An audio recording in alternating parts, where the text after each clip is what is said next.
زمونږ مسلمانانو ورونو د مور او پلار په باره کې اکثر خلک دا وایي د مور ازار کار نه کوي، د پلار ازار کار نه کوي، د مور دعا نه رارسي، د پلار دعا اثر نه کوي. دې په باره کې مختصر شان واقعا چې د مور دعا کار کوي که نه کوي. سلیمان علیه السلام یو ورځ هوا باندې روان و، ناڅاپه یې دریاب نه اوچت داسې چپې موجونه ولیدل. سلیمان علیه السلام ورسره تابع و، هغو ته یې حکم وکړو ودرېږئ چپو ته یې د الله په حکم ودرېږئ. هغه ودرېدل. پیریانو ته یې شیطانان چې کوم دریاب کې به غوپې ولې هغوی ته یې تاسو غوپه وایئ چې په دې چپو کې پکې څه شی دی، دا ولې دومره زیاتې چپې راغلي. هغوی چې چپې چپو کې غوپې ووایي یو ګنبد پړقېدونکی پکې ولید او ګنبد ټول غیر چاپېره بند پروت. سلیمان علیه السلام هغو ته یې دا ګنبد هغو ته یې ګنبد دی دا راوباسه چې راویست. سلیمان علیه السلام الله ته دعا وکړه، الله دا کوله وکړه. ګنبد چې کوله وکړو نو په ګنبد کې پکې یو دروازه کوله وشوه، یو نوجوان پکې ناست دی عبادت کوي. سلیمان علیه السلام نوجوان ته تپوس کوي ته د سجدې په حالت کې په دې ګنبد کې پروت دی، دا ولې ډېری کې انسان دی؟ دې نوجوان وویل انسان نه د انسان یم، ډېری نه یم، د جنس د انسانانو. سلیمان علیه السلام هغه ته وویل چې په دې ګنبد کې ته څنګه راغلی؟ انسانان خو په ځمکه باندې اوسي. هغه وویل د مور سره په نیکۍ کولو، په حسن سلوک کولو، د هغې سره په ښه کولو الله پاک دې ځای ته راورسوي. وی دا څنګه؟ وی زما مور چې وفات کېده هغې ما ته ما به د خپل مور خدمت کوه،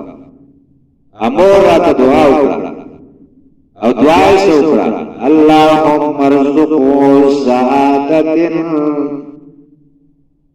والله وزما ربا زما دې بچي ته نیک بختیا ورکړې، دا نیک بخت کې اوله دعا یې ده. دویمه دعا وکړه والله زما د مرګ نه پس ته د مقام داسې ځای کې جوړ کړې چې نه په ځمکې او نه په اسمان. دا دعا وی سلیمان کله چې زما مور وفات شوه،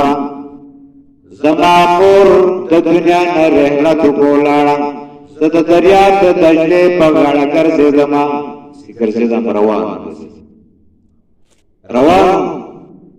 ناڅاپه مې د سپینو زرو یو ګنبد ولیدم د ملغلرو جوړ شوی. ګنبد مې چې دا یې دروازه راته کوله، زه هغې ته دننه لاړم، دروازه یې رابنده شوه. چې دروازه یې رابنده شوه نو ما ته بیا دا پته نه لګېده چې زه په ځمکه اوسېږم او زه که په اسمان کې یم، بیا دا پته نه لګېده. سلیمان علیه السلام ورته وویل وا نوجوانه ستا د رزق ستا د خوراک څه بندوبست دی په دې کې؟ خوراک په دله څنګه راته رزق ته څنګه میلاوي؟ هغه ورته نوجوان ورته وویل سلیمانه دې یو ونه لګېدلو او هغه ونې نه به خوراک یعنې میوې هغه به راټکېدلې هغه پکې وي او ما به هغه پړي اوبو څه بندوبست دا هغه ونې ته د سپین مزنات یعنې د پیو په شان د شاتو په شان خوږې اوبه د پیو په شان سپینې اوبه دا به را ودې او هغه به خاص کړي او میوه به به کړه هغې به مې ټون تېر او چې مور به شم هغه ونه به رانه روټه شو دې ګمبد بیا سلیمان اسلام ورته وایي چې دا خو تا وکړه خو تا به شپه او ورځ څنګه پېژنده چې دې کې شپه څنګه ورځ به څنګه راغله وی سلیمان کله به چې سهار سبا ساعت تر وخوت ګمبد به سپین شو ما ته پته ولګېده سبا شروع شو رڼا به شو ګمبد او چې کله به شپه شوه نو ما ته پته ولګېده چې دا اوس تیاره شروع شوه شپه شروع شوه ما ته پته لګېده ګمبد ته تور شو بیا سلیمان السلام الله ته دعا وکړه وا الله پاکه دا نوجوان په دې ځای کې الله دغه شان وساته څنګه چې د مور ته دعا کړله ځکه قرآن کریم دا وایي قرآن کریم دا وایي مور پلار ته دعا په ماشوم دا وایي د وفات نه وروسته به هم دعا کوي چانه مور پلار خپتلی کړه هغوی به دا دعا وایي رب ارحمهما کما ربیانی صغیرا و الله زما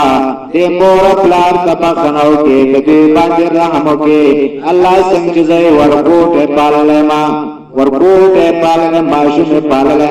الله زما په دې مور پلار باندې رحم وکړي دعا په ماشوم بچی روزانه غواړي زمونږ نوجوانان څه کوي هغه مور او پلار الله دې ټول نوجوانانو یعنی توفیق دی الله ورکړي چې د خپل مور او پلار خدمت وکړي او دغه ثمرات خوشحالیان هغه د مور او پلار په خدمت کې پرتی دي رونو د مور خدمت د پلار خدمت دا و په خو کې راځي دا و چې څومره قدر کیږي دا و خدمت کوي دي نو جواب دا خدمت کړه حق دعا الله قبول کړه نه بیا په ځمکه اوسېده نه په اسمان کې اوسېده بلکې الله څه ته ورسو رونو د مور او پلار دا د خدمت خیال ساتي الله دې موږ او تاسو ټول د خپل د مور او پلار د خدمت کولو توفیق را نصیب کړي د چا چې وفات الله دې ته مغفرت قابل